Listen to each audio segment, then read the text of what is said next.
Il va armer la frappe. Ils sont magiques les Monégasques. J'ai un scoop pour vous. La frappe croisée magnifique. Égalisation pour l'AS Monaco. Ce soir, je vais dire tout haut ce que tout le monde pense tout bas. Radio Diagonale, la web radio 100% rouge et blanche.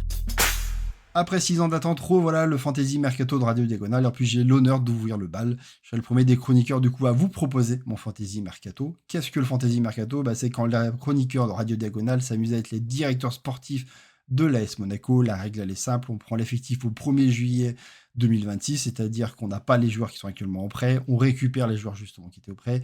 Et à partir de là, on vend tous les joueurs qu'on ne souhaite pas conserver et on recrute les joueurs qu'on souhaite faire venir dans notre équipe afin de faire notre équipe pour la saison prochaine, l'équipe de l'AS Monaco. Bien sûr, on reste logique dans les transferts, ça veut dire qu'on respecte les montants des joueurs, on ne va pas dire qu'on récupère Yamal pour 50 millions d'euros. Idem, on ne fait pas venir des joueurs qui ne sont pas susceptibles de venir à l'AS Monaco. Typiquement, Lionel Messi vaut 15 millions d'euros, c'est pas pour autant qu'il va venir à l'AS Monaco, même pour ce montant-là. Voilà, on reste logique dans notre mercato. Et on s'est imposé 2 règles supplémentaires. La première est de tous les joueurs qui sont actuellement quasiment assurés de signer à l'AS Monaco, parce que l'ouverture des mercatos n'est pas encore officielle, on les inclut déjà dans notre mercato. Et en plus de ça, on se fixe une obligation de finir à notre balance de transfert à plus de 70 millions d'euros. Ça veut dire qu'on fait la somme des départs et des arrivées, il faut qu'on soit en bonus de 70 millions d'euros minimum.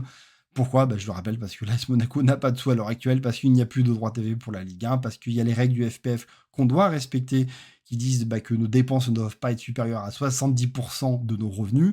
Et sans droit TV, sans Ligue des Champions, c'est pas la billetterie du club qui va nous ramener de l'argent. Donc voilà, c'est la contrainte qu'on s'est fixée. Tous les chroniqueurs de Radio Diagonale auront exactement la même contrainte. Pour ma part, je commence du coup par les vendre et surtout faire rentrer de l'argent dans les caisses. C'est pour ça que du coup, je commence par vendre Camara, 60 millions en club de PL. Clairement, il y aura de la demande. Donc ça devrait partir assez facilement. Pareil, Magnasaki, vous sans doute, c'était sa part aussi, 50 millions. J'en profite aussi pour vendre Caio Henrique à 12 millions, parce que pour moi, on arrive au bout d'un cycle avec lui. Depuis sa blessure, il n'est pas revenu. Il a quand même 28 ans, donc j'ai vraiment du mal qu'on puisse arriver à le retrouver, le niveau qu'il peut avoir avant. Même s'il y a Philippe et Louis qui a la volonté de le relancer et tout, non, pour moi, c'est bon. On a fait le tour, on peut passer à autre chose. J'en profite aussi pour vendre Koun, parce que pareil, c'est un gardien qui pour moi, on a fait un peu le tour, on a vu tout ce qu'il était capable de faire. Personnellement, j'ai pas trop envie de repartir encore une nouvelle saison comme ça avec lui, donc je le vends pour 4 millions. J'en profite aussi pour vendre Maïeski, qui va revenir de son prêt à Brest complètement infractueux. Voilà, je pense que ça sert à rien d'essayer de leur reprêter une nouvelle année et tout. Pour moi, on le vend 3 millions, c'est toujours ça qui rentre.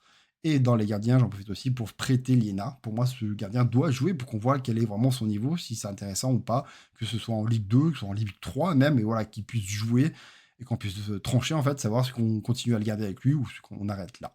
Dans les prêts aussi des jeunes joueurs, du coup, je prête Michal, je prête Brunner, 2 joueurs qui pour moi n'ont pas forcément de place ou avoir très très très peu de temps de jeu après.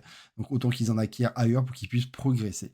Et la dernière vente que je réalise, c'est celle de Dyer, 4 millions, parce que pour moi, ce joueur ne sert à rien. Il a un énorme salaire avec nous. Je préfère clairement m'appuyer sur d'autres défenseurs que lui. Et clairement, il y aura des demandeurs en première ligue. Et voilà, autant se débarrasser de son gros salaire tout de suite. Ce qui fait au final une entrée de 133 millions d'euros d'argent, ce qui permettra de pouvoir recruter déjà pas mal de joueurs. Voilà l'effectif que j'ai maintenant que j'ai fait toutes ces ventes. Comme vous pouvez le voir, oui, j'ai gardé Balogun, je ne l'ai pas vendu. Je me passe de 50 millions que j'aurais pu avoir en le vendant, mais pour moi, c'est tellement compliqué d'avoir un bon attaquant, c'est tellement dur à trouver que j'aurais été obligé de dépenser derrière 30-35 millions pour avoir un attaquant. C'est le prix qu'on avait payé pour lui, de toute façon. Donc non, je préfère me passer des 15-20 millions que j'aurais pu avoir de bonus sur cette vente pour m'appuyer vraiment sur un élément où je suis sûr que ça va marcher la saison prochaine. Voilà, je préfère garder Balogun. J'ai gardé aussi Paul Pogba, tout simplement parce que pour moi, c'est invendable. Je vois pas qui c'est qui va nous acheter Paul Pogba. Me séparer de lui gratuitement ou en lui en payant ses années, je vois pas non plus l'intérêt. Autant le garder au fin fond de la rotation, ça vendra des maillots et ça fera des réseaux sociaux. C'est toujours ça à gagner, mais clairement, je compte pas sur lui la saison prochaine.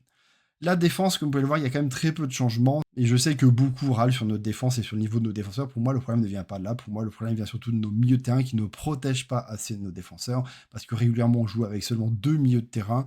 Et nos défenseurs sont très souvent livrés eux-mêmes avec beaucoup trop d'écart et beaucoup de jeux qui passent dans leur dos. Pour ça que cette saison, comme vous pouvez le voir déjà sur la tactique, je serais plutôt apte à passer sur un 4-3-3 avec un milieu de terrain plus renforcé pour aider nos défenseurs, passer à une défense à 2 bien sûr.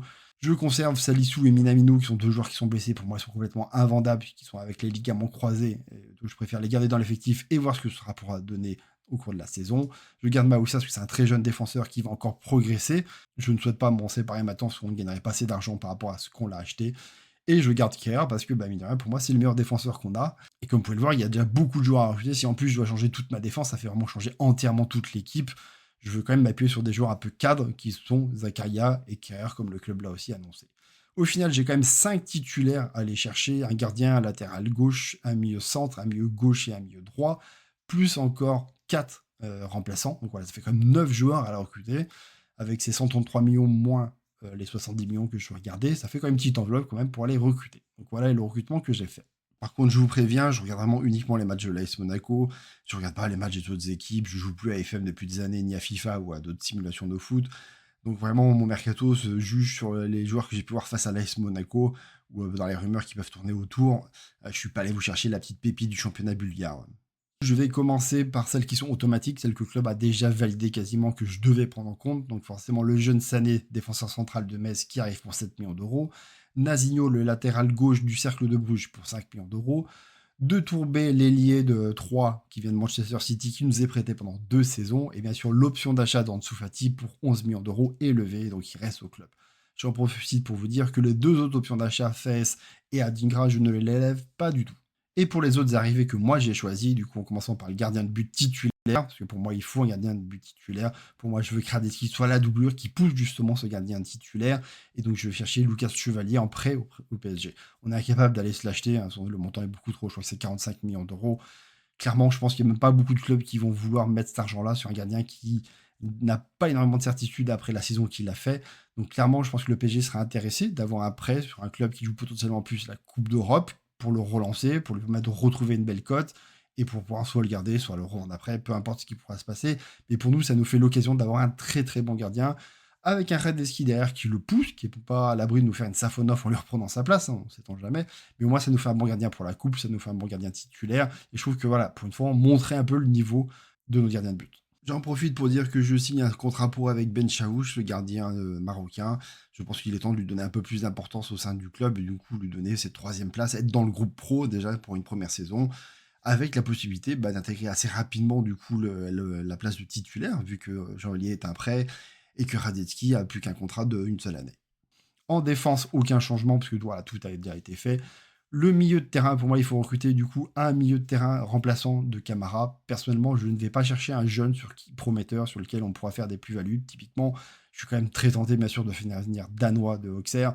C'est un joueur que je trouve très intéressant, sur lequel, à mon avis, on pourra faire en tout cas une belle plus-value et tout, mais je pense que ça coûte très cher et qu'il y a beaucoup de clubs qui vont être intéressés par lui. Et personnellement, j'ai pas envie de refaire un pari avec un jeune, surtout à ce poste de milieu de terrain. On a déjà Bamba, on a déjà Koulibaly, on a déjà Cabral, on a déjà plein de jeunes qu'il faut faire progresser à ce poste-là. Pour moi, je veux prendre quelqu'un qui ait un peu plus d'assurance, un vétéran à ce poste-ci. C'est pour ça que je cherchais auprès de Rennes Seko Fofana. Seko Fofana a fait une demi-saison avec Rennes qui n'était pas forcément terrible, surtout à cause de blessures, mais derrière son prêt à Porto a très bien marché. Il a eu pas mal de temps de jeu, il n'est plus blessé, et il revient du coup du côté de Rennes parce que l'option d'achat n'a pas été élevée du côté de Porto. Donc je ne pense pas que Rennes souhaite s'appuyer dessus, donc je leur fais une proposition. Il est évalué à 8 millions d'euros, donc je essaye de le recruter. Pour moi, c'est un joueur qui a une énorme expérience en Ligue 1, et ça surtout qui m'intéresse. C'est un très bon milieu de terrain. Il nous a fait voir une énorme saison avec le RC Lens.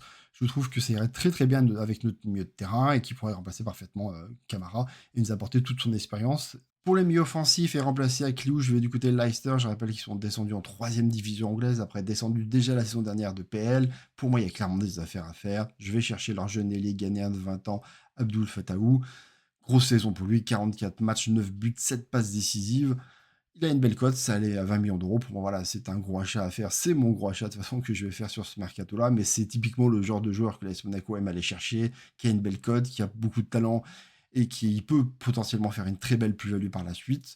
Donc voilà, je vais m'appuyer sur ce joueur-là pour jouer en plus dans un 4-3-3. Donc voilà, avoir un pur ailier, ça m'intéresse fortement. Et pour avoir un peu de concurrence à ce poste-ci, je profite d'une rumeur qu'on a eue ces derniers temps sur le jeune Rooney Barry du Barça, l'ailier de 20 ans suédois, qui est complètement bloqué par Yamil Yamal, et ça peut se comprendre. Donc voilà, je profite pour pouvoir le prendre en prêt, comme ça a été proposé dans les rumeurs qu'on a pu voir.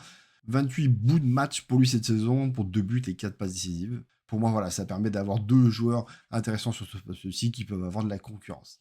Et enfin, pour finir avec le poste d'attaquant, pour trouver du coup une doublure à Balogun, pour trouver de la concurrence à Mika Biarritz, du coup, je vais chercher un joueur libre qui est Bamba Dieng, le joueur de Lorient, qui sort d'une superbe saison où il a mis 15 buts et une passe décisive. Il en a sa 6e saison en Ligue 1, il est libre de tout contrat maintenant, donc j'en profite clairement pour recruter un joueur pas cher. Alors je sais qu'il a déjà joué à l'OM et que ça n'a pas forcément bien marché, mais depuis je trouve qu'il s'est quand même bien amélioré, qu'il a bien progressé, et sa saison dernière en fait état. Alors c'est sûr que c'est pas pareil de jouer avec Lorient que de jouer avec l'AS Monaco, mais là on parle quand même pas de le mettre titulaire, mais vraiment d'être une doublure et d'être vraiment en rotation avec Mika Biarritz. Je pense que ça peut être intéressant de l'avoir dans l'effectif pour avoir au moins un 3e attaquant qui a un très bon niveau, qui connaît très bien la Ligue 1. Au final, une somme totale de 51 millions dépensés, ce qui me fait une balance positive de plus de 82 millions, donc les 70 millions sont largement validés. Et voilà donc mon 11 de départ, ainsi que tous les joueurs de la rotation, quasiment tous les postes sont triplés, voire doublés, avec des jeunes du centre de formation, des Dinombe, des Touré, des Cabral, Pogba aussi, sur lequel je compte pas forcément. Je vous laisse me dire en commentaire ce que vous pensez du coup de mon fantasy mercato, si vous adhérez oui ou non. Et je vous donne rendez-vous très prochainement pour le futur Fantasy Mercato des autres chroniqueurs de Radio Diagonale.